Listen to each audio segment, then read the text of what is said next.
All right, so tonight is Pablo Stanley's sketch workshop. He'll go through nested symbols and also plugins and answer all your questions. And I'm sure that you guys have all seen Sketch Together, which is his Pablo's YouTube channel, and almost 50,000 subscribers. This man is entertaining, so we're lucky. And I will bring Mr. Pablo Stanley to the stage. Pablo has mentored for us for quite some time.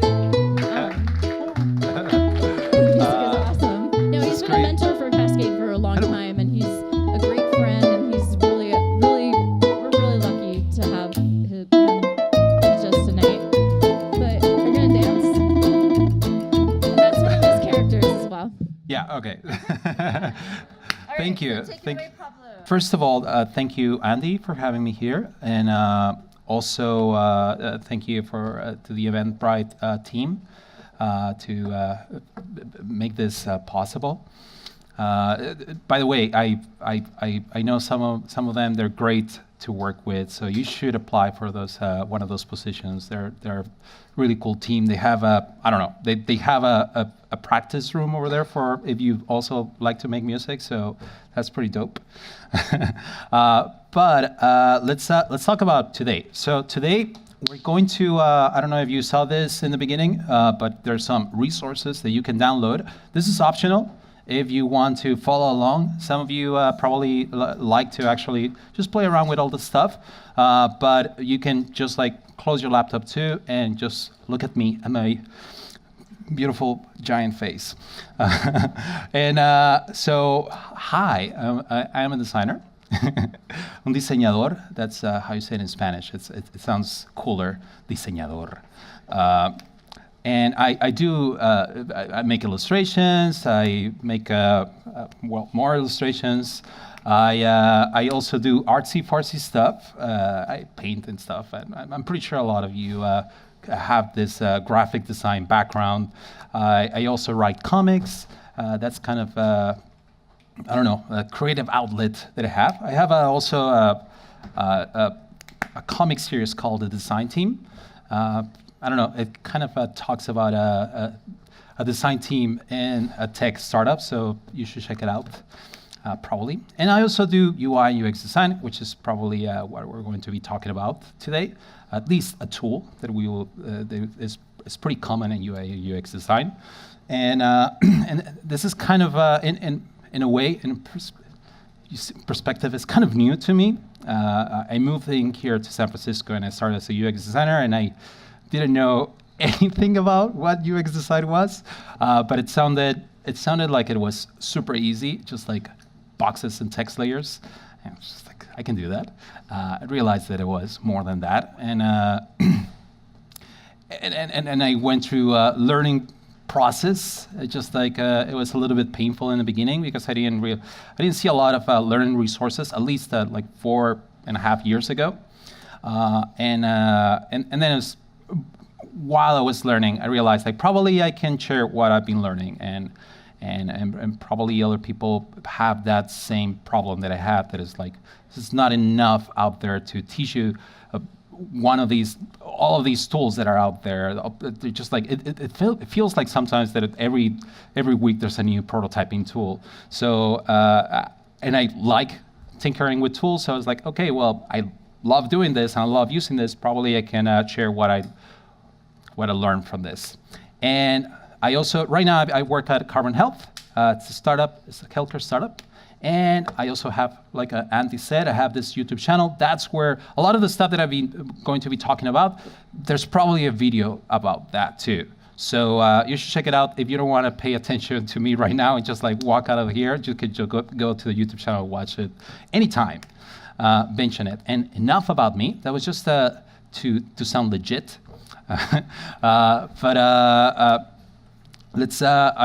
Well, usually I have this presentation when it's in a smaller workshop. I don't think we're going to go about like every one of you. We don't have the time for that. And actually, I feel like we should jump straight into opening Sketch and just like go through some tricks, some stuff that I find.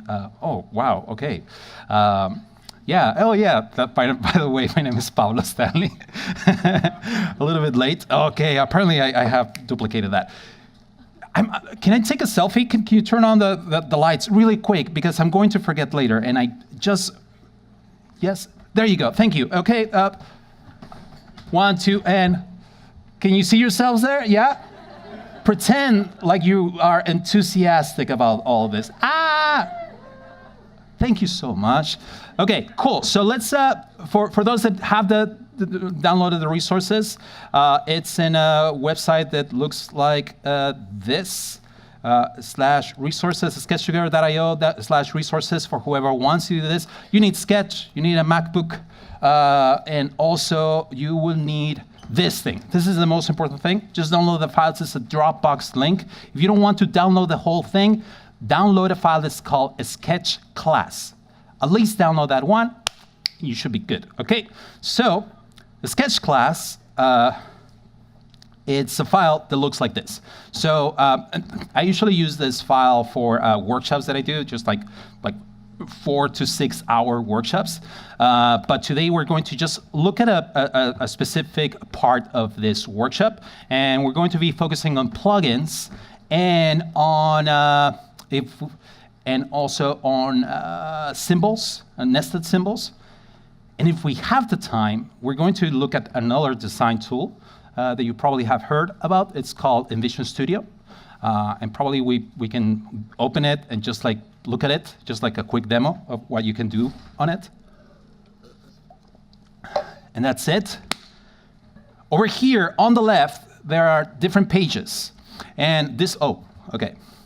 I'm going to move a little bit because it looks like a... Okay, on the left, there are different pages, and it's kind of, it goes in order of difficulty. So if you are a total beginner, open that one that is called Basics, and then you go to Intermediate. You can do it on your own. But right now, if you want to follow along, let's go to the one that is called Plugins. And I'm going to just like show you some of the plugins that I use like almost every day. Some of them I don't use every day, but some of them are just like, they're like my staple plugins that I wish even Sketch had those features just like natively. So let's just start with the first one, and this one is called Runner. So Runner is kind of having a spotlight inside Sketch, and a spotlight on the Mac that you can find a file, you can run an action, you can use a calculator. It's kind of like that. And and it's actually really important to start with this plugin because this plugin installs other plugins. So you install this plugin and then you'll be able to install the other one. So the cool thing is that it has a keyboard shortcut. You just press Command apostrophe and then you open it. And then I'm going to change the, is this too small? The icons? Because I can change probably the scale down to half. Is this going to be better? Is this better? No. Oh my God. Sorry. Did I disconnect? I totally ruined it. Is this better? Like it's a little bit bigger? Yeah? So it's not tiny? Okay, cool. Obviously for me, it's just like, oh my God, everything's huge, but it's better. So you see this, and it's a spotlight, and then it has different tabs. You can run different like actions. Like for example, if I wanted to turn this into a bitmap, right now over here, as you can see, it's a group with different layers, text layers. But I go over it, and then I know that there's an action called flatten bitmap. So I just start searching for bitmap, and I just flatten the selection to bitmap. I didn't have to go to the menu and look for it. I'm a lazy person. Hopefully you're a lazy person like me and like these plugins that just like make your life easier. So there you go. Now it's a bitmap over there. I wish it was just smaller. I feel like I'm in front of the screen. Anyway, that's one thing, but you can just like run any action on it. And you can also find symbols, files. So you go over here and then go to, will actually go to a specific page, for example. So I can go to basics. I go to basics and then I have the basics page and I just like go there and now I'm in that page. I could have also just clicked here, but again, I am a lazy person and I just like, I want to do everything with my keyboard. If you're a lazy person like me that just wants to do everything here, this plugin is great. And like I was telling you before, oops, apparently, okay. Something else is that you can insert also different things.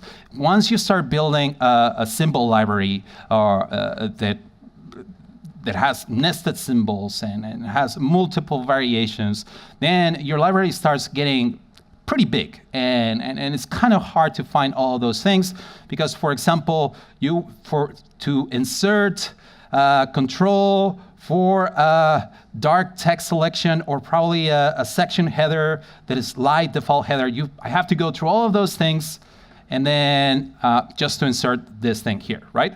So I could have just go over here and insert light header, just search for it, search for it, and I have it here. Obviously, this requires you to know the name of your files and all of your symbols. So you have to be very careful also about your naming conventions, because if not, then you're not going to find anything too. So hopefully you have a sketch file hygiene and on your symbols and on your files. And last but not least, you can also install other plugins, as I was telling you. So we're going to go through all our plugins. This is going to be really useful because we are going to be able to install our plugins. You just search for them. For example, let's search for the next plugin, rename it. I'm going to go over here, install, and then rename it. I just start searching for it, and then there you go. And something that I find really cool is that it also gives you the stars from GitHub. So this is coming from GitHub. It's just grabbing the file from over there. It is already telling me that it's installed. If it needed an update, it will tell me there too that it needs an update. But anyway, you get the idea. It's pretty cool. So actually do that. If you don't have it already installed, install the one that's called rename it. And you just go through it. And I'm actually going to go through it. And install and rename it. And it's installed. So next plugin.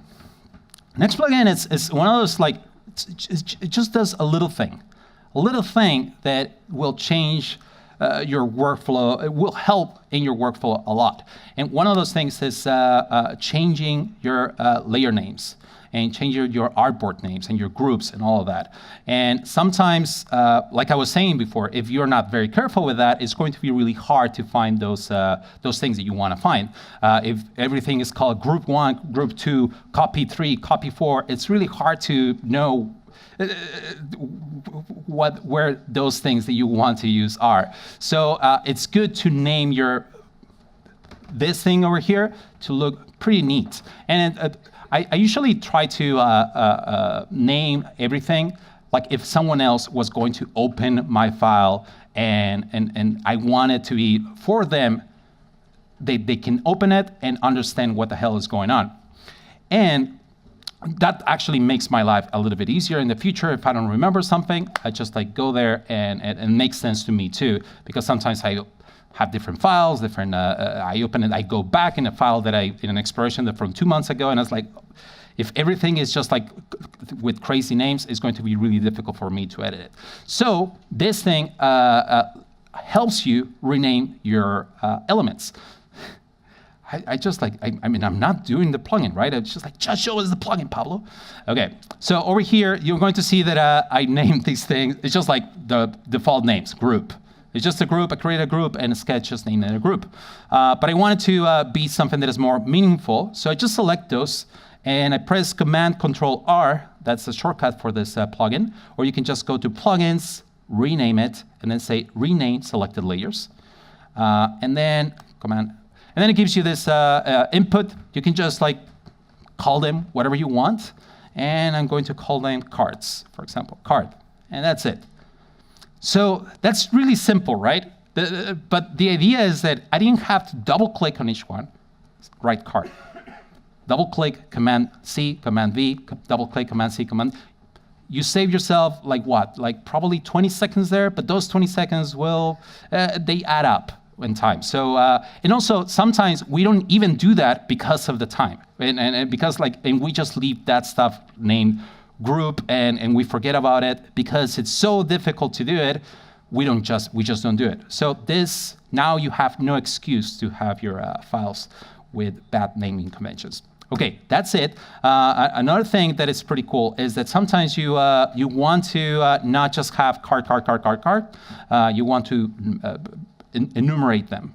So you can use the same plugin and probably say card, and then add one of these codes. So for example, you can say number sequence that is ascending.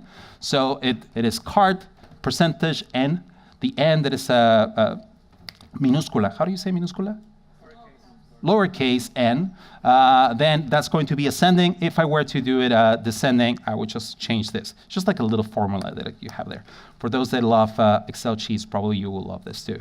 So now I did that, and now it's card 1, 2, 2, 2, 3, 4, 5, 6. Just again, it's simple, but it saves you a lot of time. And now it looks nice, right?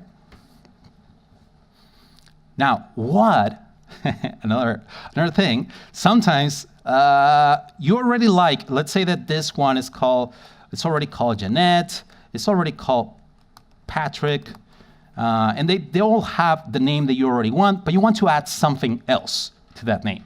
So then what you can do is go over here and say layer name, keep that same layer name, but add something else. So for example, little, I don't know why, but let's say little and a dash, and then that keeps the same name that it had already, and it's just adding something else on it. And now everything is called little card 1, little card 2, little Jeanette, little whatever. So, yeah? Okay, let's go to the next one. Questions? I'm okay, if it is about this plugin, no? Easy, let's go to the next one. Auto layout. Okay, auto layout is it's one, and again, it's one of those plugins that I wish just Sketch had it natively. This is so useful that, and it's really exciting when you use it and all the possibilities of what you can do. Auto layout allows you to, when you're creating elements inside Sketch, allows you to have the same padding between elements or have the same spacing in. When you're creating UIs, you're going to realize you're repeating a lot of stuff. You're creating tables, you're creating rows, you're creating columns, and sometimes you want to have the perfect padding between those elements, right? You want it to be 8 pixels between my buttons, 16 pixels between my columns, but later you put it together and then you change your mind. Because we are designers and we change our minds. But change your minds can be very costly because then putting it all together, now instead of 24, let's try 16 pixels. So you put it all together and half an hour passed and then you don't like it. No, let's go back to 24. Oh my God, it's going to take a lot of time to do it again. And then you don't do it. You're like, no, 16, you brainwash yourself. No, 16 looks okay because you don't want to do it. So this one allows you to just try it out and try different things, So, and quickly. So here, once you install this one, by the way, search for it here, install auto layout. I think that's what it's called. Search for it as Anima. Anima, there you go. Anima Toolkit. That's one of these, this one. Apparently I have both of them installed. I'm pretty sure it's the same thing. Anima Toolkit, that's the one you want. And then, so for example, I have these 3 elements, very basic. I want to have the same padding between them always. So I have, right now, they are at 24. I'm going to zoom in. This one is 24 between them, and I create a stack. Once you have installed the Anima plugin, you're going to see it over here in the corner. It's kind of invading your UI, but you get used to it. And then it has different tabs. I usually don't use these tabs. They default to this tab, the one with the rocket. I think they want us to use that one, but just use this one. This one is the cool one. This is called stacks. So what we're going to be creating is the stacks of elements, the stacks of rows, the stack of columns, and I just select those elements and then I click on this little folder thingy.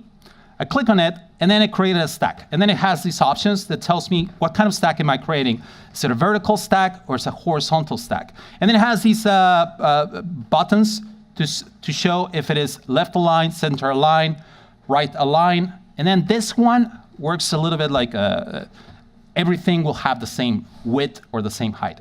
If you don't know what you're doing, if you don't know what flex is and how it works, avoid that one, okay?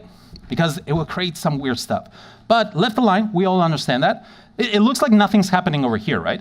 The thing is that right now, they're all the same width. So if I were to make this a little bit smaller, it went to the left. It's just like, because it's all, my stack is aligned to the left. If I were to align it to the center, then every element inside my stack would align to the center.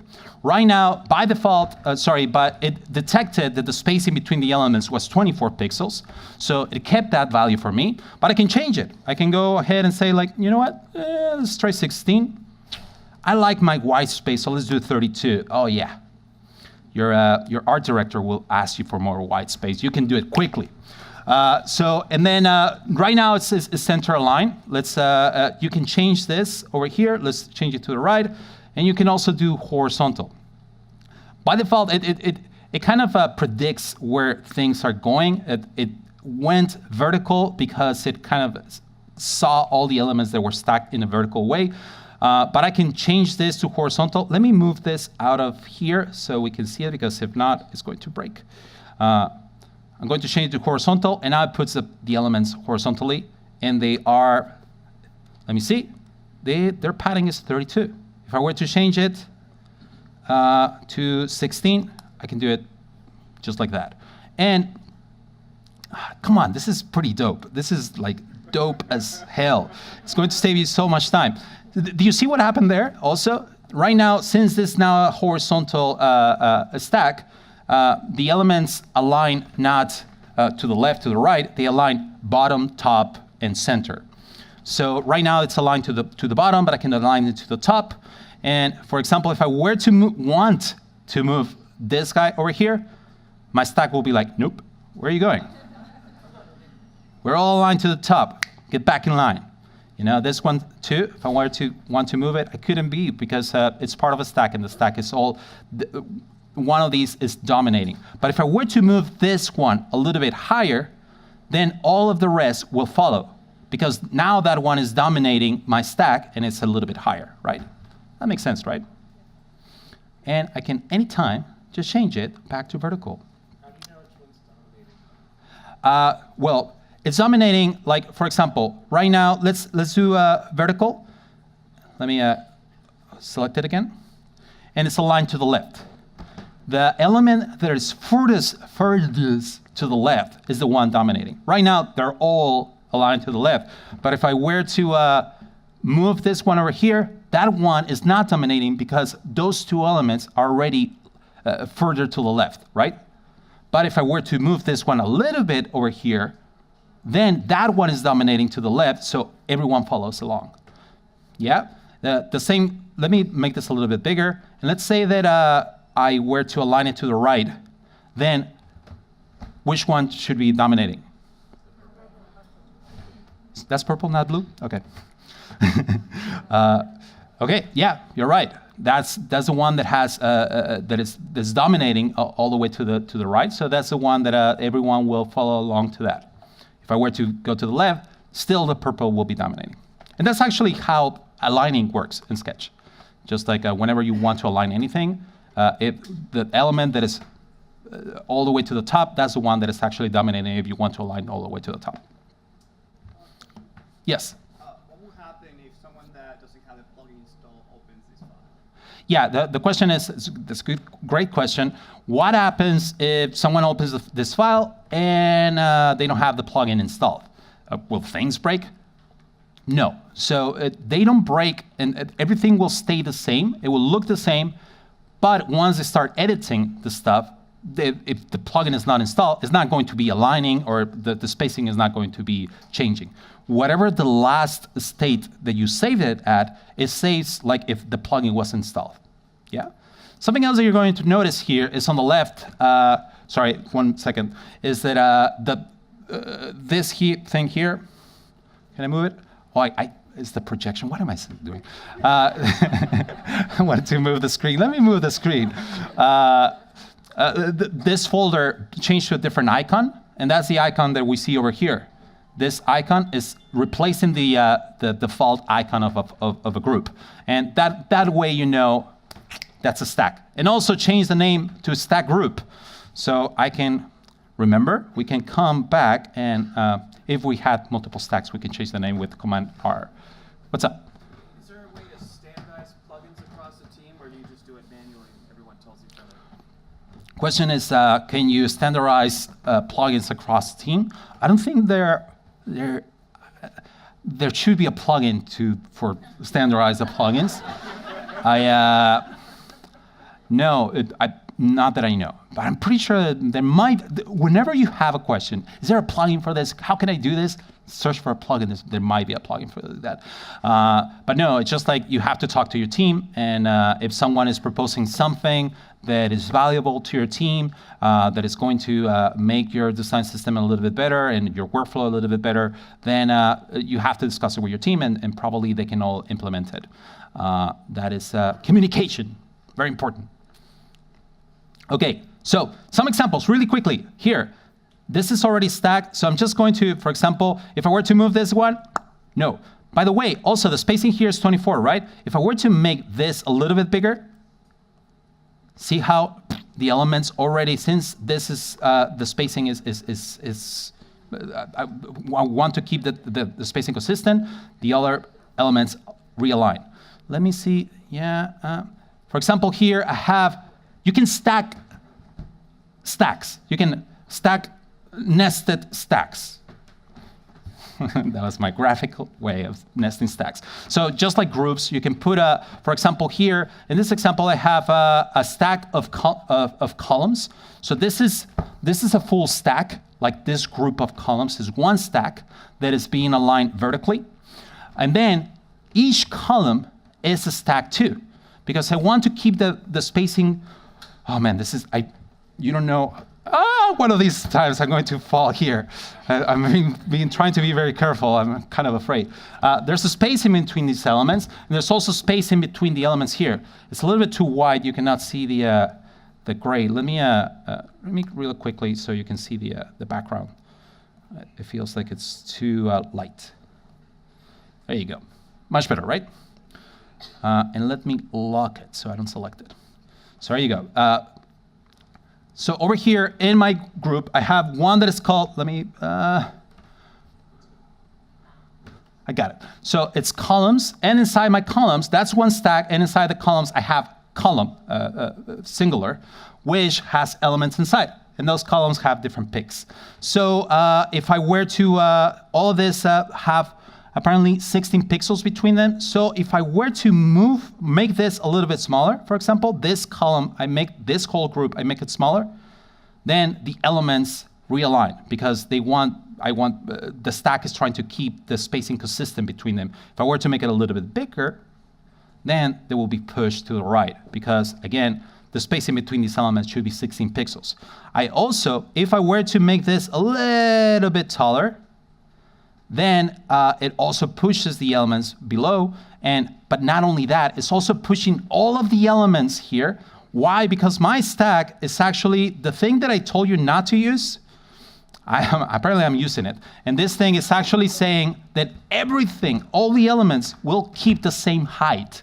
So if I were to make this a little bit bigger too, see how everything is trying to follow along. No, apparently no, I have to make it a little bit bigger here. There you go, like this. Make it bigger, and then all the other columns get bigger too.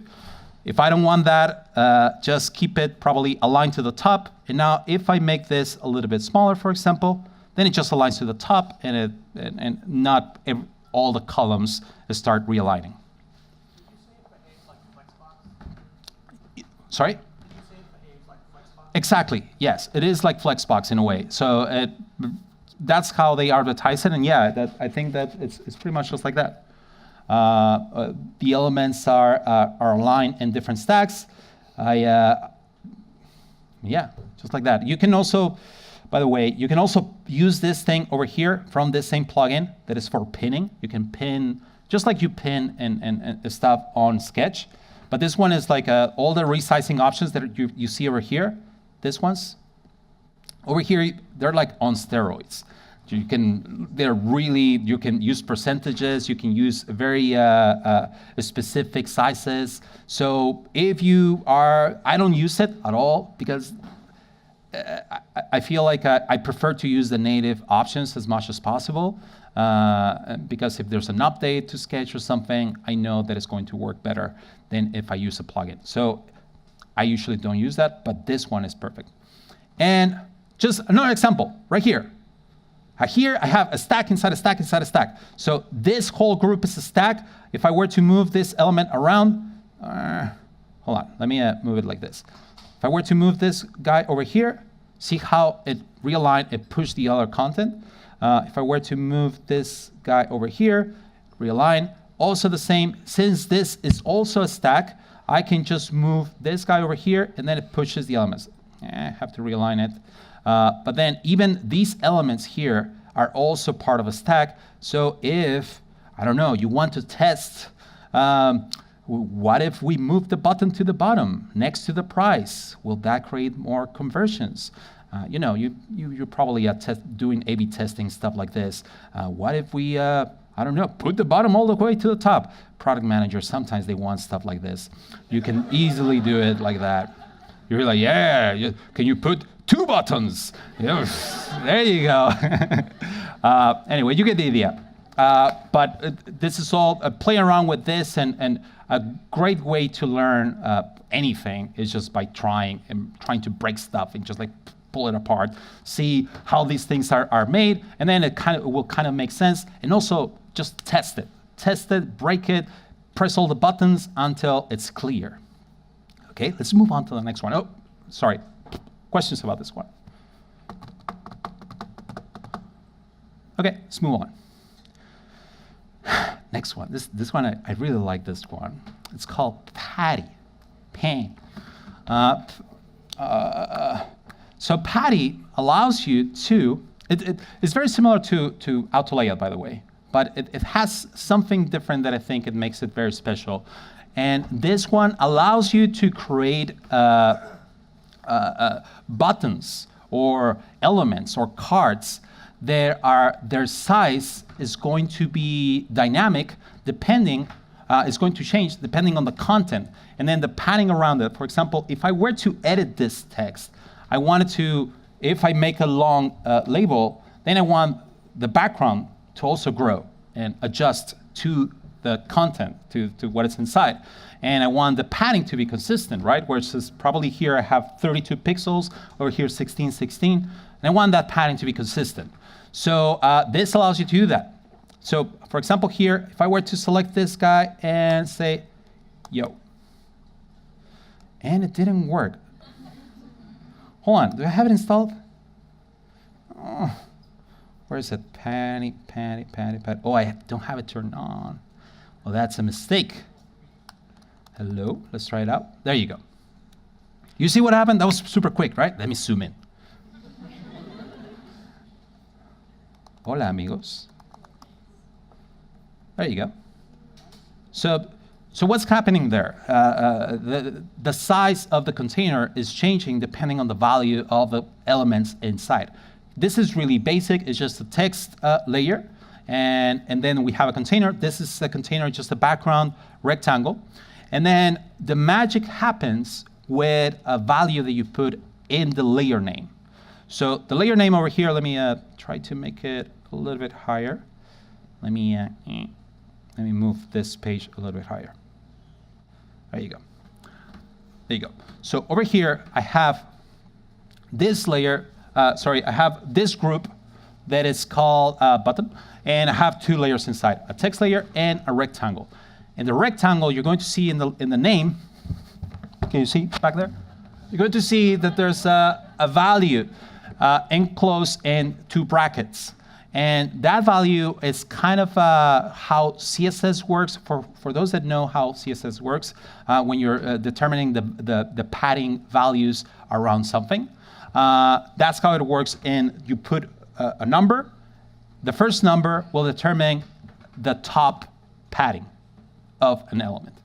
The second will be the right. And then the third will be the bottom, and the fourth will be the left. But sometimes the top and the bottom are the same, the left and the right are the same. So then you only need two values. And that's why we only have two values here. The first one is top and bottom. The second one is left and right. If you only have two values, then it's saying like, oh, okay, then 24 is up and down, 48 is left and right. And let's check it. Let's see if it works. Yeah, 24 top and bottom, and 48 left and right. If I were to change this, and here on the layer name, there's no UI or anything. You just use the layer name. And let's say that it's 32. Let's change it to 32 on the left and right. This should, come on. Did it not? Come on, dude. Come on. Do your magic.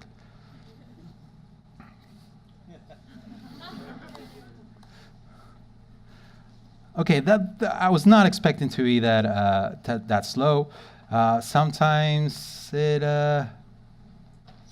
not that great. Oh, there you go. I don't know what I did. Oh, I started editing.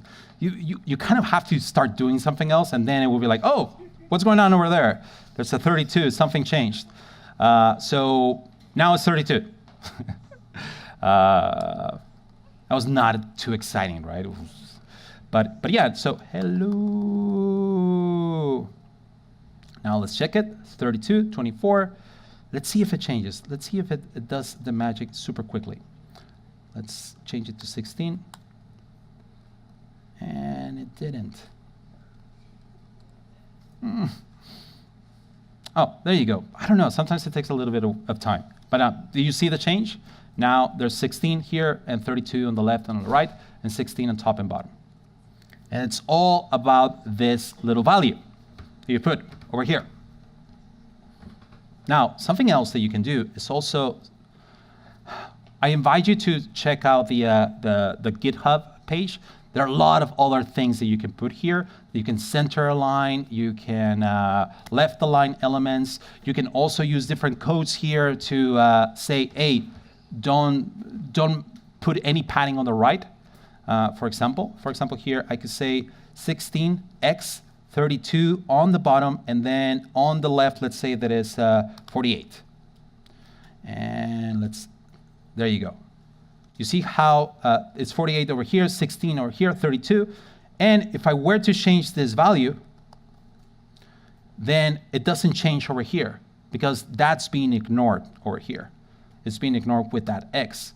If I were to move this over here, come on, you're not going to see how all the element moved because the element I moved it over here, and the padding here has to be according to the elements here. Okay. This, yes. Let's test it. Let's see. No, and we're like, no. What are you doing? So it looks like it's not respecting the right padding, right? But the problem here, when I resized it, I also resized the text layer. If I were to check this, you're going to see that the text layer, I also made it bigger. So the padding is still the same. It's just like it will be like, just like the other plugin, we're like, nope, where are you going? Nope. Yeah, what's up? Can you put in M values? Sorry? Can you put in M values? M? Oh, no. No, I think they just, no. You're saying like having a base value and then putting M. It's a percentage thing. It would be like percent. No, I know. I don't think you can do that at all in Sketch. What about if you have multiple objects in the group? That is cool. Yeah, right now we're just doing a button, the simplest things. But you could also do, like, let's say that I add another layer here. then my container grows.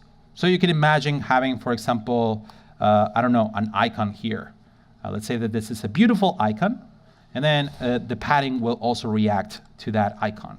It's whatever elements. So what is determining the size of all this is this layer that is inside this group. The padding ends at this group. Anything else, if I didn't have this group, then it will try to align everything that is on top of this. So be careful also about that. Try to put your elements that you want to have that padding inside that group. So now, since this is it has the container, then these elements are trying to fit in there. Yeah. Yes. Does this conflict anything with fixed width and fixed height resizing, or does that actually set the properties? Yeah. So the question is, does this will the line height? Is that what you're asking? Not so much the line height, more the padding and the width and height of the element. By setting the padding with the plugin, does it affect those on the right side of the panel resizing? This thing? Yeah. No, I mean it will in a way, but it will remain pinned. However, you're asking like, hey, if I have it pinned to 24 and 24 on the left and on the right, will it keep being pinned that way? Is that what you're asking? Just Like- in terms of like, sometimes I use that part to do it, so that if you, I'm not sure if you use both together. There should be, we should be able to do that. So let me try to put this as auto. And Wait until for the questions until like yeah. part because it's too much. Yeah, I'm going into a lot of detail. I'm sorry about that. You're right. Okay, try it out and see if it works.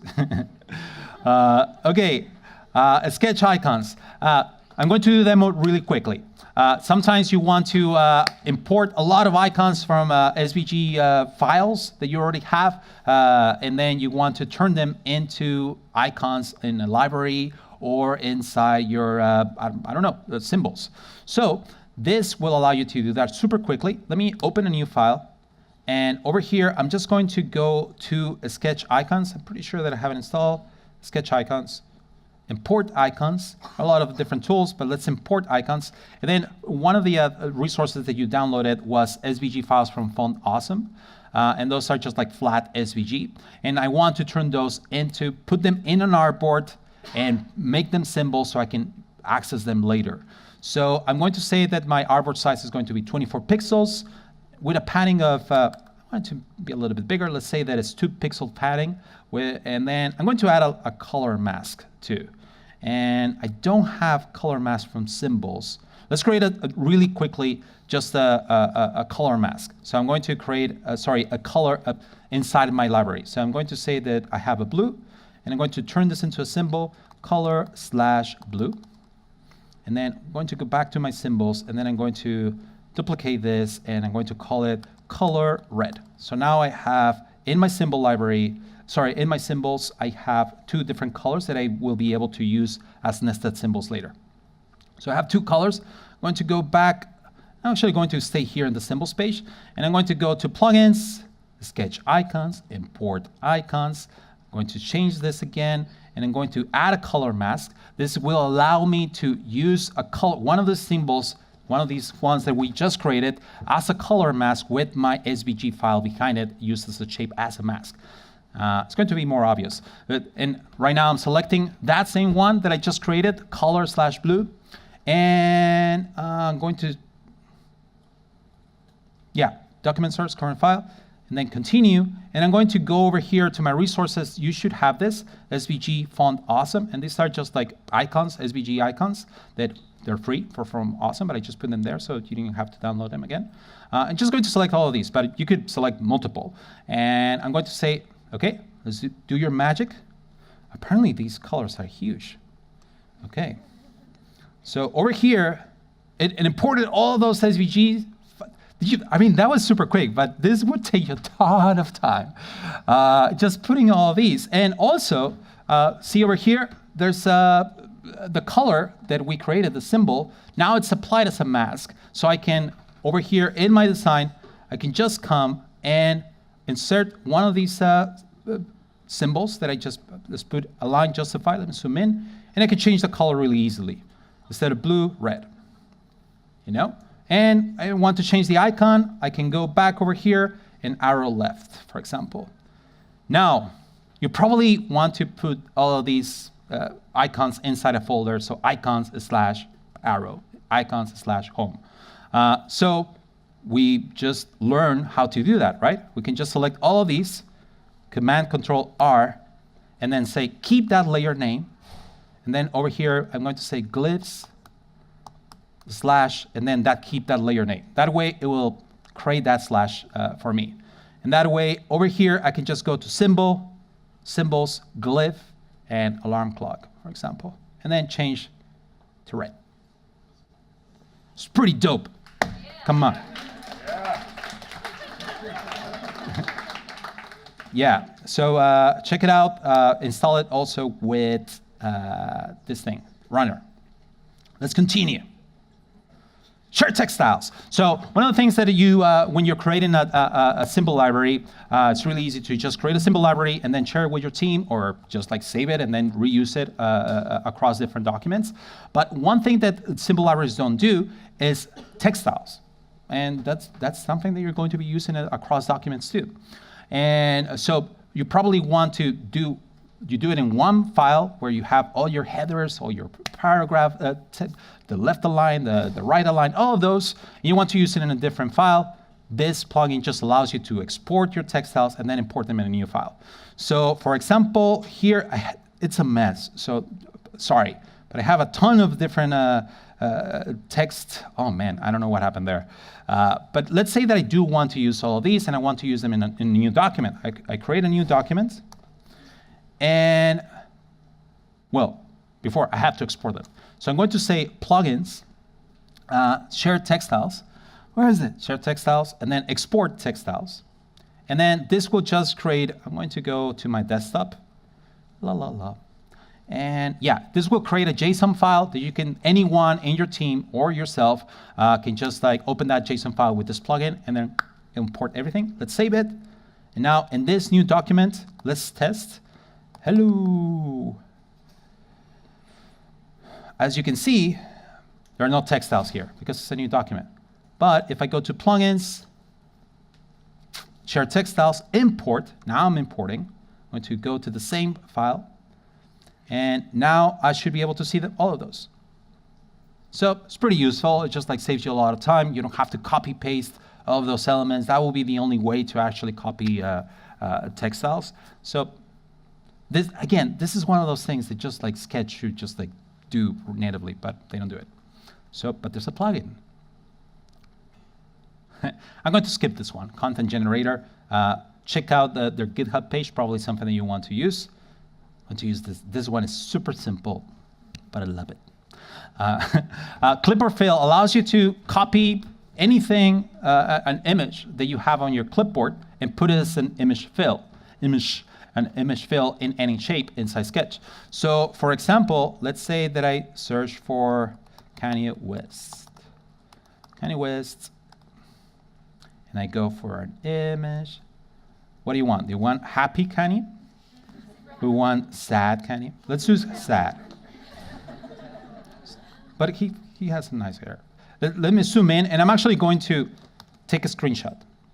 I'm going to take a screenshot over here because I want just his face. There you go.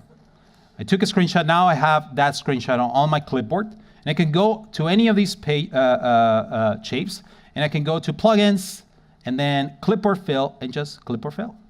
And now we have sad Kanye here. Plugins, clipboard fill, clipboard fill. Now, this is the Kanye Inception.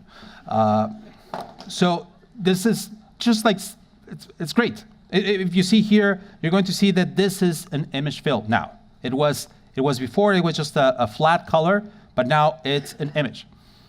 Now, something that is native, and it's kind of a trick that you probably didn't know, is that you could do this also without a plugin. I just love the plugin because it's really quick, but you can also go over here and let's say that let's do happy Kanye. There you go. Happy sweaty candy. Here, without a plugin, I'm just in this tab. I'm going to select that and Command V, and then paste it. This is the trick. You don't need a plugin to do this, by the way. Artsy fartsy candy. You go over here. So I select the layer. This is what's happening. I select the layer. I go to this tab, the image tab, and all I do is Command V. I paste it, and then it would just paste that as an image. So you don't need a plugin to do that. That's pretty cool.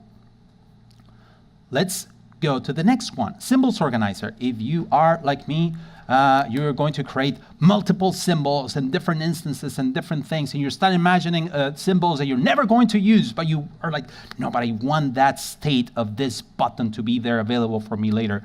But things can start getting messy on your symbols page or on your library. So Symbols Organizer, this plugin, allows you to just put everything in order. Align it to the left, align it to the right, put a title, and super easy, super quickly. And again, it goes back to, I don't know, sketch file hygiene. It's just like you want to have your files in a way that makes sense, not only to you, but also someone else in your team, someone else that is just going to open your file. Let me demo this. Over here, we have symbols. Hold on, let me go here. Have a symbols page here, and it's, it looks like a mess, but it has an order to it. But let's say that we want to organize it a little bit better. So I'm going to just delete all these titles that I created because we're not going to need them. Just going to delete those titles. Let's say that I have a ton of different symbols that are they're all over the place, and they have no order, and I want to organize all of this. All I could have to do is plugins, symbol organizer, and then run. Let's configure it first. And you can do horizontal, vertical, and then where your group starts. And I usually like to do in the second match. That means that glyphs slash, boom, that's the first group, the first slash that you put in your naming conventions.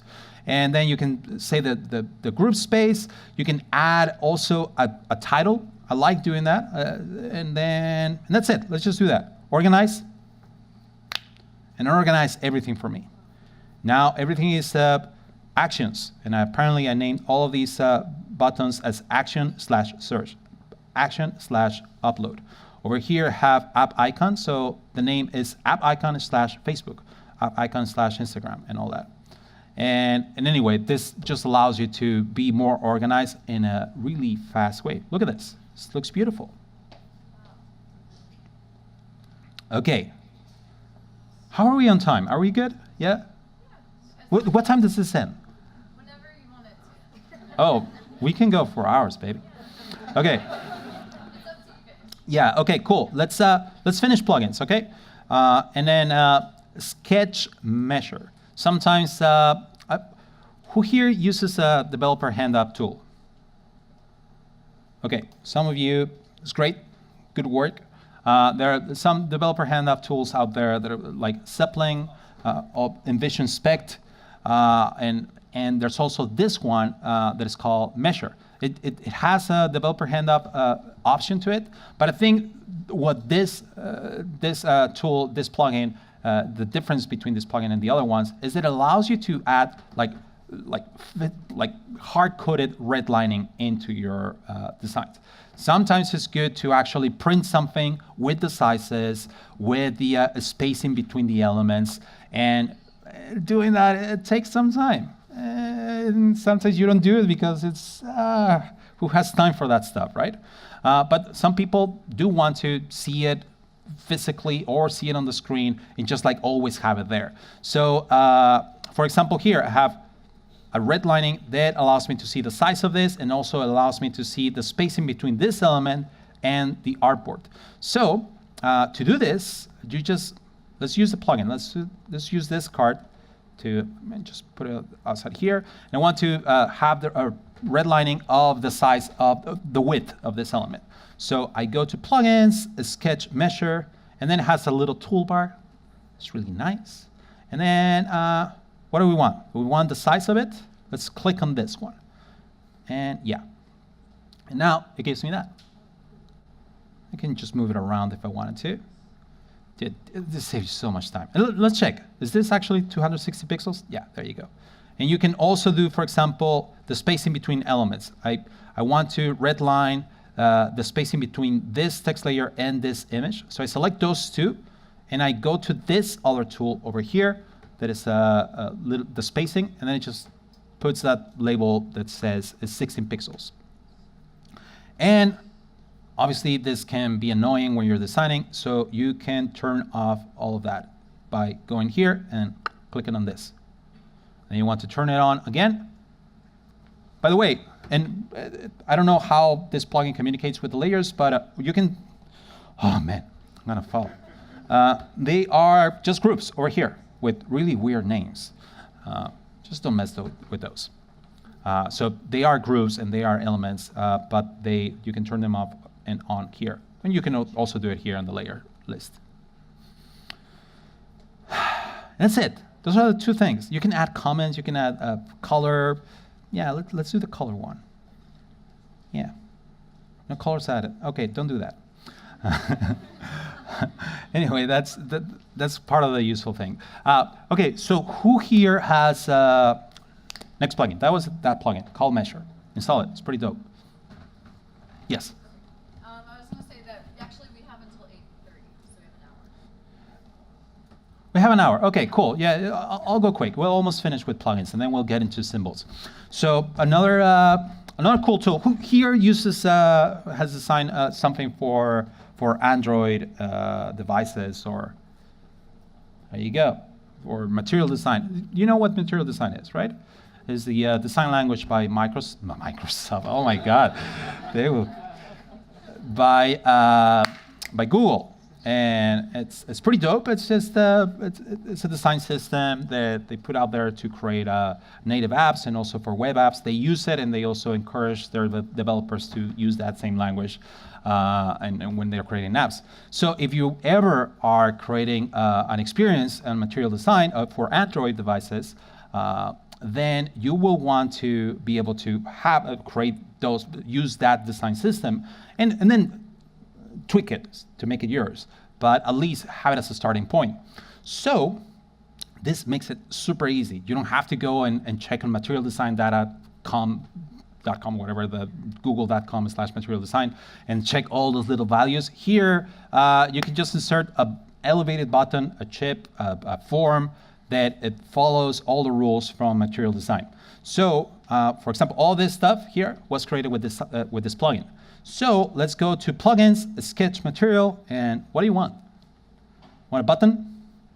Well, let me first put a text layer that is called, this is a button.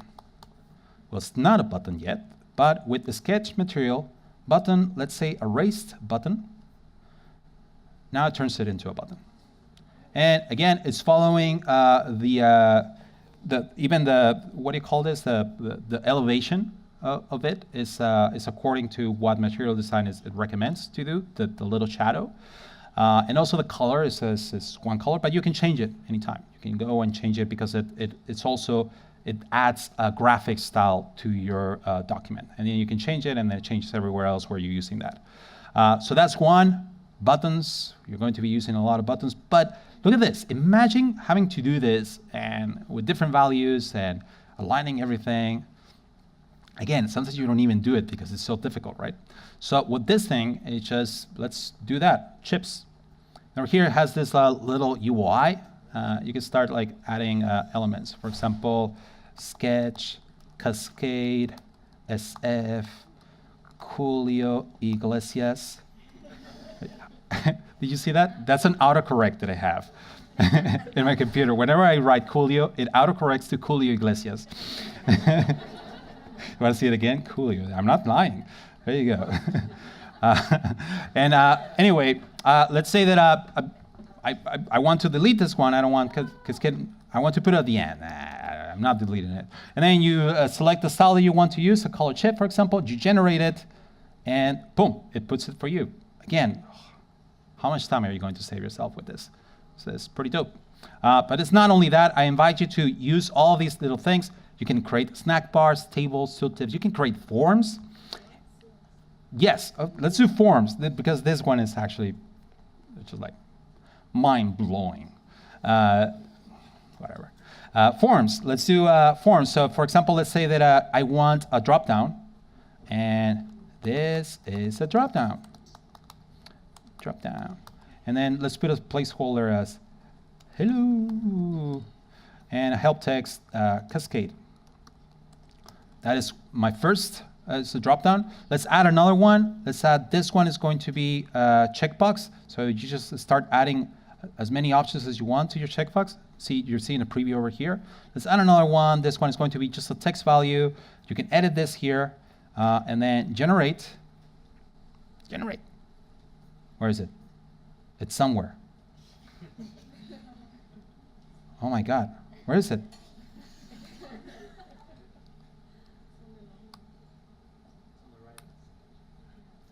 On the right?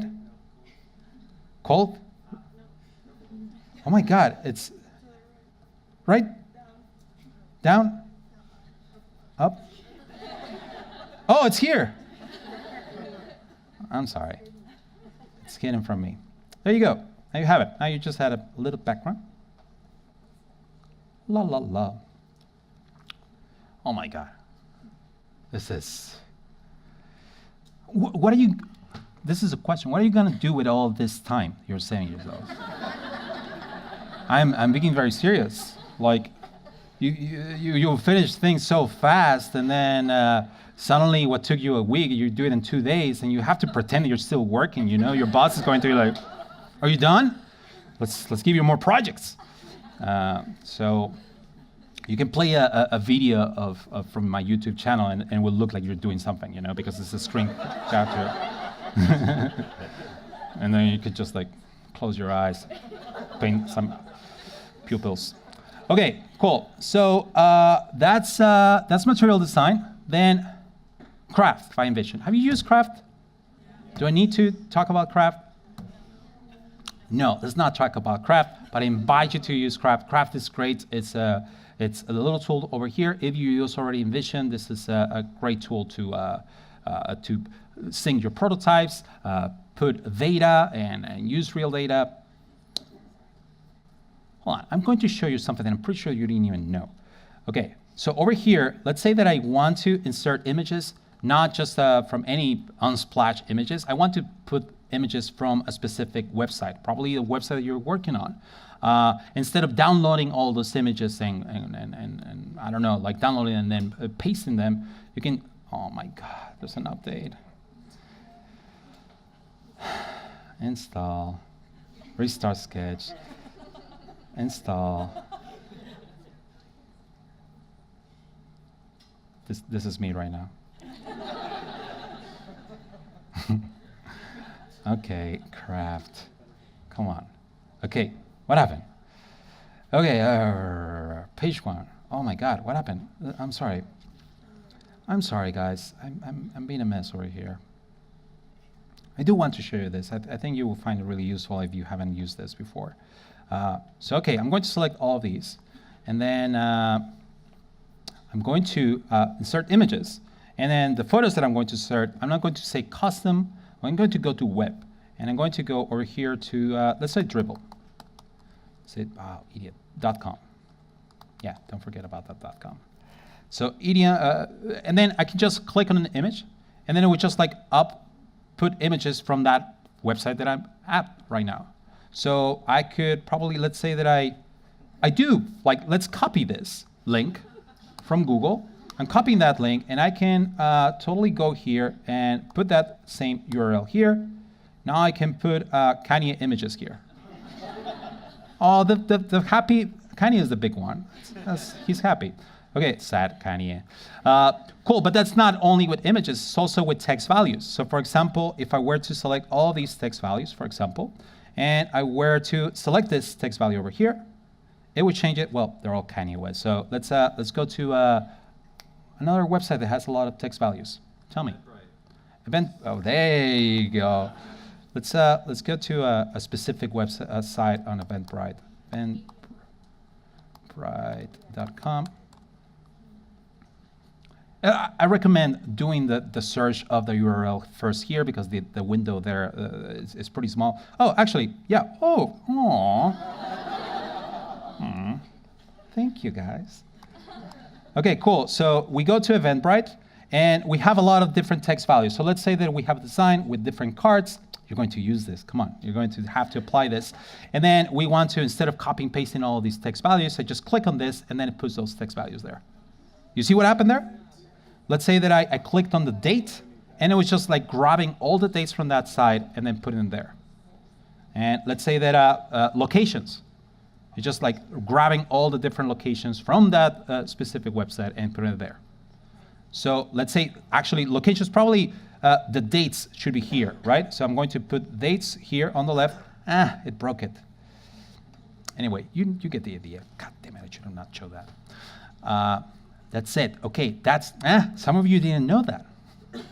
You haven't installed it, and you're updating it and restarting Sketch. You didn't know that. Okay, another one that I really love is Angle. So sometimes you will be working on marketing pages or presentations or your keynotes, and you want to put your fancy mock-ups on Dribbble with soft shadows and really realistic, mock-ups. So to do this, you probably have to open Photoshop to put the perspective and just like export the image. Angle. This is another plugin that just allows you to use any artboard in your page and put it in a perspective. For example, here. Imagine wanting to put this hot dog inside here. You will have to use Photoshop to do that. There are some ways to do it manually here on Sketch, but it's not great. So, but Angle makes it really easy. So, for example, here I'm going to go to Plugins. Is it Angle? Yeah. Oh, hopefully it works. Please select the shape. Oh yeah, sorry, I have to select the shape. So I select any shape, any rectangle, any shape that has 4 sides, like an artboard that has also 4 sides, and then I can apply an angle to it. So I can go to Plugins, Angle, and then apply a mockup. And then let's select the hot dog. I apply that one, and there you go. Now I have the hot dog as my mockup. Let's do it over here too. I have an iPhone X here. Let's go to Plugins, Angle, Apply Mockup. This is also just a rectangle. And I'm going to go over here. Apparently I have some iPhone X mockups. Oh yeah, X mockup. So let's apply this one. I apply it. It doesn't look great. What's going on here? The thing is, well, because I'm not that great, but also because over here, I have to make the background color be exportable. So once I add the background color, then I can go back here. You see how it's gray? That's because it's transparent. So I can go back to Angle and say,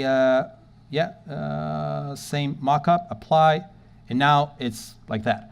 But it looks like it's flipped. So all I have to go is flip this mockup, and then it will flip it. And yeah, and why it's flipped? It's because I actually flipped this group. Over here, you're going to see that I flipped this group here. So I flipped the group, and then it was doing what it was supposed to do, and it put the image flipped. But I can flip the mockup. Flip it good.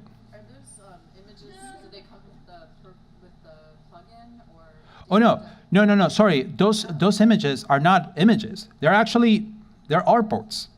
Okay. This is my design. So I want to put my design that I made in an artboard, and I want to put it in a mockup. So this is not. No, I meant the. Sorry. iPhone. Yeah. I see what you're saying. Yes. So so there's a paid version of this. Angle is actually a plugin that from Design Code, Angle Design Code. I highly recommend getting this if you are into marketing and creating marketing websites, or you want to present your products in a fancy way. there's this thing called Angle mockups, and it has like apparently 500 devices and mockups for Sketch, and you can change the color, you can use clay, as you can see. It's all vector, and you can put it as a library. So that is actually pretty dope, because then you have those mockups are part of a library and don't make your file huge. So that is part of it. The plugin is free. This thing, if you want the mockups, you can pay for them. Is that what you're asking? Okay, cool. And actually, let me demo that, because I do have it as a library here. So I'm going to demo, let me turn on that library. Oh, I already have it turned on. Mockups library. So go to, it's not turned on. I don't know what's going on. I think I changed the file. Anyway, you can use it as a library. It's pretty dope. So that's plugins. Questions? Yes, what's up? How do you manage plugins every time Sketch updates? How many plugins of yours break? How do you mitigate that? Yeah. So that's actually something that in the latest versions of Sketch, they have gotten really good at. The last two versions, they implemented something where you can update right from Sketch. If Sketch detects that there's an update on a plugin, it will give you an alert here on the top right. There will be a little alert that says like, hey, some plugins need to be updated. You click on it, and then it opens the plugins page, which is this one over here, the plugins. And then it will be here a little button that says update, and then you update it. When Sketch updates? When Sketch updates, yeah. So you're right. So if one of the plugins is not compatible with the current version of Sketch, Sketch will also tell you this plugin is not compatible, and it will actually disable it. So that's something that Sketch does for you. And then it waits once the developers update the plugin so it's compatible with Sketch, then Sketch will tell you, hey, there's an update, let's update it, and now it's compatible, and it will turn on again. But you bring up a good something. You realize that one of the plugins I had it turned off. So I recommend turning on and off those plugins that if you're not using in the moment, you're not going to be using throughout probably the week. You can say, I'm not going to be using that plugin that generates maps. How many times are you going to be generating maps in your files, in your flows? Probably once, unless you're working in a map, app. Once you use it, once you're done, turn it off. And it's still there. You can turn it on anytime.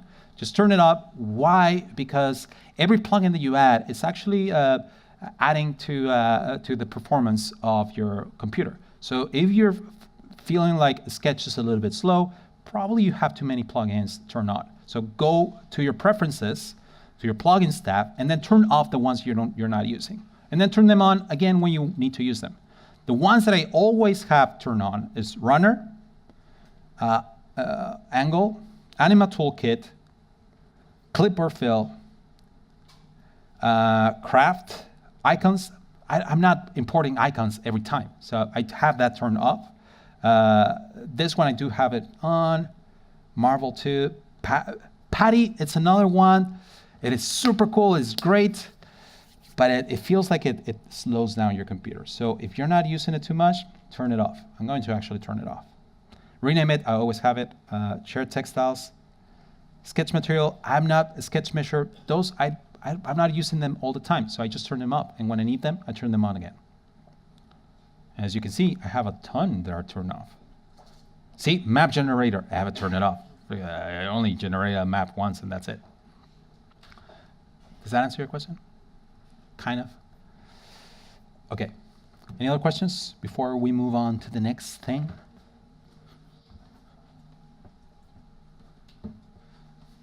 Have you guys seen how to moonwalk? So the trick is in having your foot, the back foot has to stay put, right? And it's it's like this. And then the foot that moves is the one that is not like over here, and it has to remain flat when you're moving it. So it has to be like this. Oh, I'm not great. I'm still practicing, okay? But we're learning together. You move this, and it has to remain flat. Once it gets here, oh man, I have no balance. What's going on? Then you flip, and then this moves. So then, let me try to do it. I'm trying. I'm still trying. It's work in progress. Yeah. Oh, okay. Okay. Okay.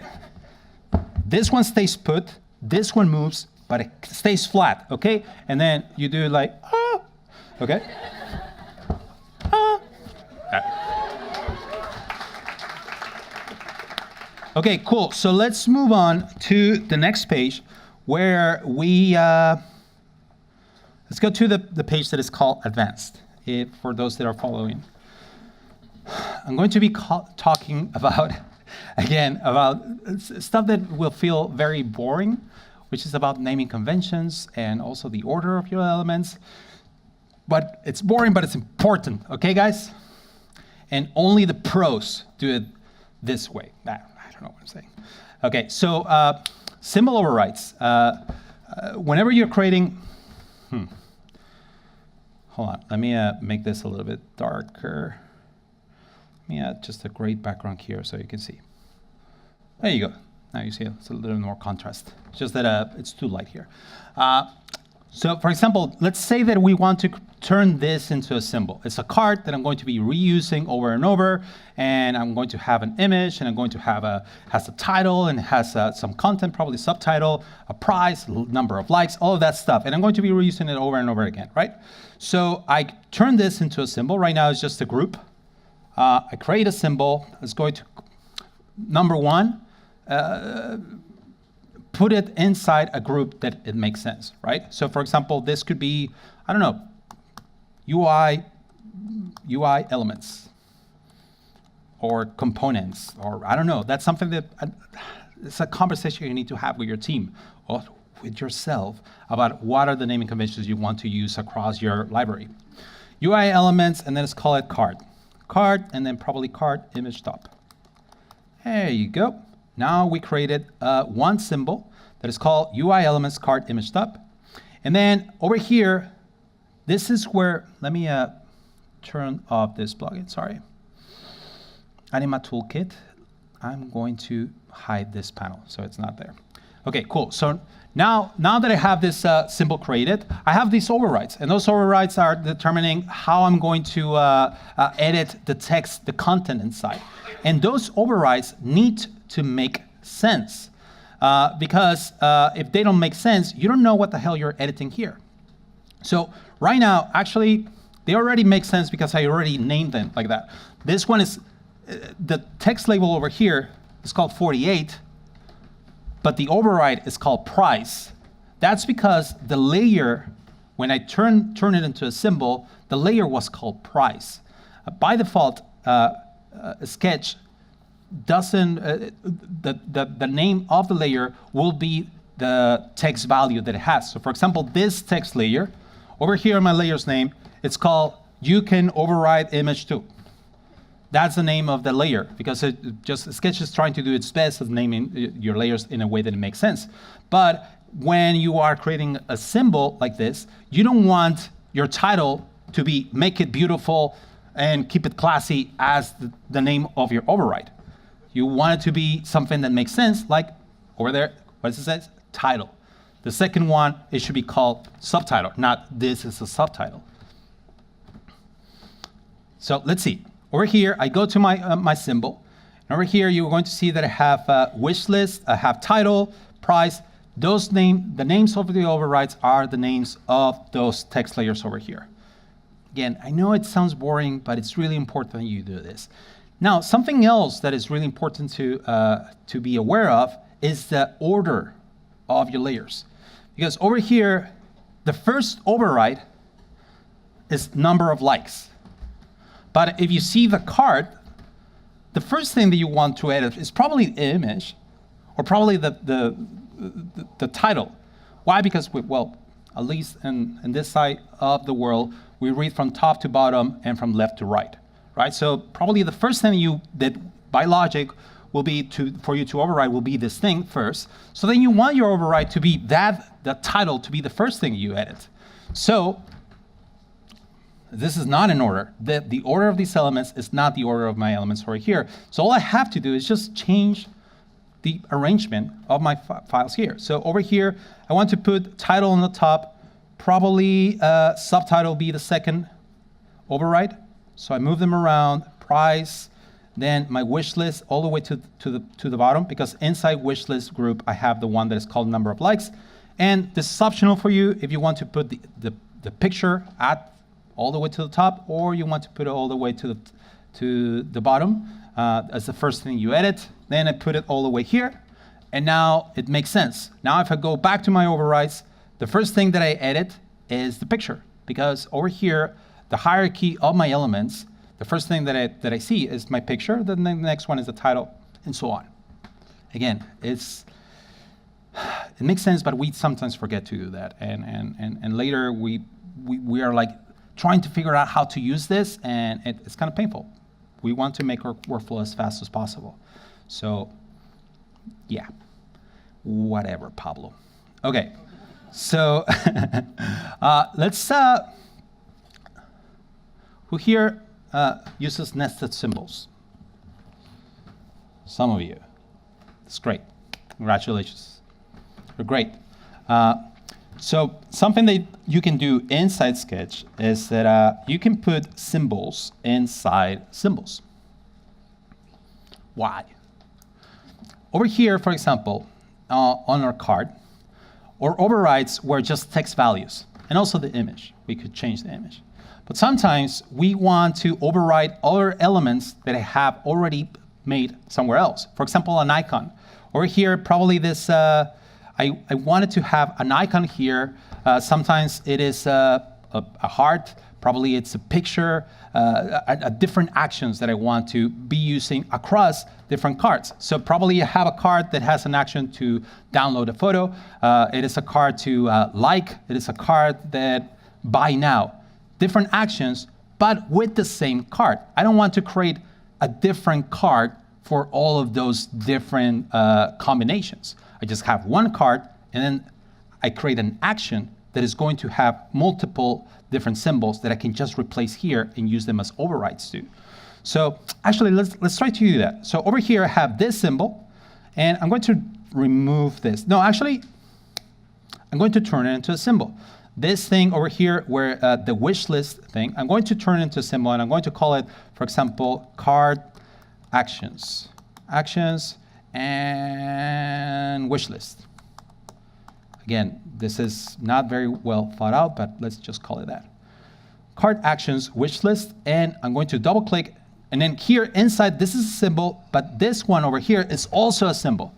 So now if I double click here, now it takes me to that symbol where that instance of that symbol, where the actual symbol lives. I'm going to make it a little bit bigger. I'm going to center, I'm going to align it to the right. Let's say that, yeah, it's 16 by 19. Let's make it 24. And I'm going to align it to the center. There you go. So I have one action, the wish list action for my cards. But sometimes, I don't know, probably there's another one that it should be a button, for example. It's an action like with an actual button. So I just duplicated that same symbol, and I'm going to create a little button. This is just for example. It doesn't have to be this way, but it's just a good way to actually create the symbols that are going to be the same. So let's say that as label. I'm going to center align this. I'm going to center align this, and I'm going to turn this blue. There you go. Now we have another symbol that I want to use as an override for a button, and I'm going to obviously change the name of this. Instead of wish list, now it's going to be called button. I have two symbols that I will be able to use as actions. Let's say that another one, what do you recommend? What should we do? Yeah, let's use chair. Chair as in the artist chair.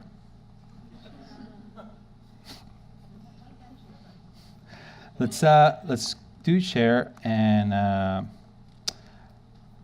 yeah, let's do another one that is actually just action text button.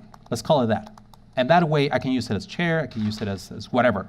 So this one is the button with a field, and another one that is just a text label. Yes? I was just informed we have a hard stop at 8:15.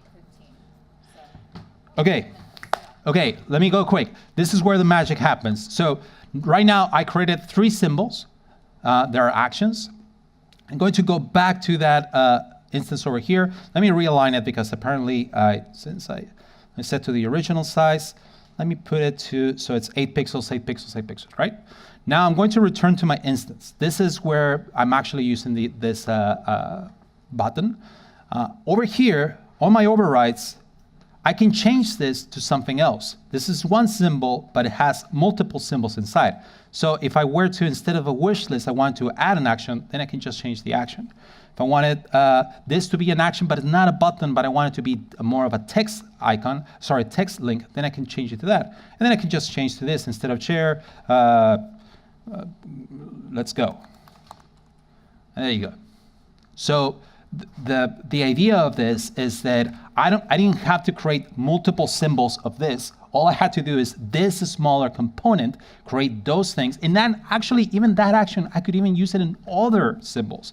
Probably not a card, but probably a row, where I want to reuse that same button or that wish list button in a different type of symbol. I can just use that also, that symbol too. And yeah, does this make sense? So now, how did Sketch know to only show me those 3 symbols? I have, over here, I have tons of symbols, but Sketch only showed me those 3. Why? Same size, yeah. Come on, you spoiler alert, man. No, it is the same. It's kind of hacky, but the only way for Sketch to know what symbols belong to the same family and that you can use them in the override is if they have the same size. It's not the name convention. It's not the if it is part of a group. It's the size of the artboard. If I were over here, see, I have 3. You're not seeing what I'm seeing, right? Over here, oh yeah, I have 3 different instances that I can change. I'm going to change it to this. I'm going to go over here, and I'm going to go over here. Let's say that I change the size of the wish list. I'm going to make it just 1 pixel, a little bit bigger. Over here, you see that it's 16 by 24. Let's make it 25. Now it's 25. I'm going to return to my instance. Well, apparently I still have that one selected. Hold on. I'm going to, here it allows me to do this, because these are not real overrides. Over here on my actual instance, I only see 2 options now. Why? Because one was just 1 pixel different. So be careful with that. If you want your elements to be part of a group of nested symbols, they all should have the same size. And yeah, and sometimes to be able to separate different symbols that you're going to nest, you will have to come up with really weird sizes, like 59 by 24, and another group 61 by 24, and just because you want to separate them. So I wish there was another way, but that's the way to do it. That's the way. Yeah, what's up? Is there a way to make, like on this side of it, make it resizable? So that if I wanted it to be able to like make the button bigger or something? Yes. Of that size issue. You're saying, he's asking, how can we, you're saying the nested symbol? Yeah, like something that has a nested symbol. Is there a way to like, at this level, be able to change? Not at this level, because this is the symbol, but once you double click here, inside here, this has, every symbol will have these kind of rules too. All of your resizing and pinning and all that stuff.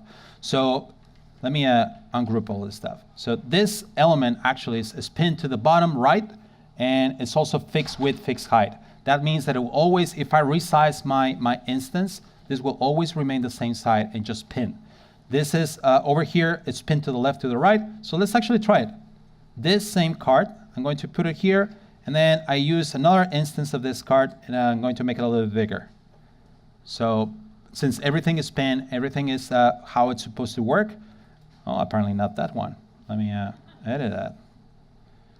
Let me pin this to the bottom. Ah, to the bottom. There you go. Man, there you go. Not the best either. Let me pin this also to the bottom and to the top, to the left and to the right. Let's return to the instance, and now it looks good. So be careful also whenever you're creating your symbols. The pinning is very important because you want to be able to reuse one symbol in different sizes. Any other questions? You want me to show you in Vision Studio? You're like, Paulo, you just told us how to use Sketch, and now you're going to be like all about InVision. What the hell? It's very similar. What's that? So far, Studio is still in beta, and it's still very early, and it's trying to get there. I really like that it allows you to create animations and prototypes inside. And here, Sketch allows you to create prototypes too, but they're kind of like static prototypes. If you like the whole idea of creating animations with a timeline and with easing, and just like with actually create animations where you have granular control, just like you would do in After Effects or other elements like Flash or Principle, then you can do it there. So that is kind of an advantage if you are into that stuff. What's up? What's your favorite prototyping tool then? Is it InVision? So what is my favorite prototyping tool? I think it's, if I'm using Sketch, I would say I would use the prototyping tool inside Sketch just to create, it all depends on what type of prototype I want to create. If I want to create a quick prototype that I want to show a stakeholder that it's just like, hey, does this, bless you, does this flow make sense? Like, hey, I click here and this element appears, or this changes the instance, or another window appears, another screen appears. For those kind of things where it's not, you don't need to get into the granular level, then I would say just use the tool that Sketch gives you. If you want to create animations, have that granular control of where elements appear and they're connected and they just like bounce around, then I recommend either Flinto or Principle. I prefer Flinto. I've been using it for a long time. Principle is great if you want to do something fast. You just want to do a small micro interaction. I think that once you start creating something that is a little bit more complex, it gets really messy and you don't have control of how to rearrange the artboards. And I'm really anal about that. And if I'm not able to rearrange the artboards, that's a no for me. So I use Flinto because Flinto allows you to do that. And yes, but if you are into actually writing your interactions, you want to have, for example, control of, if you want to get into more complex prototypes, then use Framer. The only thing with Framer is that you actually have to code it, and you use something called CoffeeScript. And if you are afraid to open a text editor, it's a little bit complicated in the beginning. They have some snippets of code that allow you to do things quicker. And I have a course on that. I have a crash course on Framer. So from me, I was really afraid to use Framer too because of that. Because I was like, oh man, just like I'm a designer. I don't code. Should designers code, by the way? I was a little bit afraid, so I was almost avoiding learning Framer. But I learned it so I could teach it, so I created a crash course. You should check it out. There's actually, once I really liked, I felt like I had a superpower once I was actually animating and creating my prototypes with code. And just like it gives you a different perspective, and it actually gives you an understanding of what your engineering team or your developer friend is doing to when they're creating those really weird and crazy animations. You're like, can you just like do that? It requires a lot of work. So then you learn that too. It was a great learning experience for me. And yes, 5 minutes. 5 minutes for me, or just 5 minutes everything? 5 minutes, yeah, for you. Okay, cool. So I suppose I don't have the time for showing you InVision. I'll show you just the UI. And for those that have early access, I invite you to, there's a Facebook group for InVision Studio, and I've been uploading files there and animations. Let me show you one that I just did. This is, I designed and animated this thing here. Then just press play. So you can do stuff like this. So, and this is, you could design something on Sketch and then export it to a prototyping tool like Principle or Flinto or After Effects, and then do that too. But here, the cool thing is that you're doing it in the same tool and you're not leaving your design tool to do something else. Everything here, it's, let me just show you the timeline. So you have a timeline and you have all of this granular control of every element. So if you want to change the easing curve of some element, let's change the, for example, of the flower on the top. Instead of ease both, let's say that it's a pop. And let's go over here. Let's see.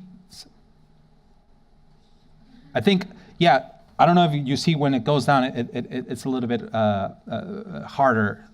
Anyway, play around with it if you have access. I think they're going to give more access in the, oh, I'm not supposed to say that.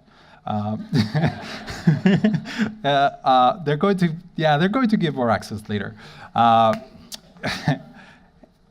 Anyway, it's obviously not just these types of animations. Also for UI, it's great. I just like, whenever I test a new different design tool, I am like, can I create an illustration in it? If I cannot create an illustration in it, I'll be turned down and I will not want to use it. Because a design tool that creates text and boxes, like there are a lot of those. I want to have that granular control of vectors and to be able to do stuff like this. So I really liked it because of that. And I'm sorry, there's no more time. I want to show you more stuff, but I do have a YouTube channel, so you should check it out. And I really want to thank Andy and the Eventbrite team for hosting us. This is super cool, and thank you so much. Yay.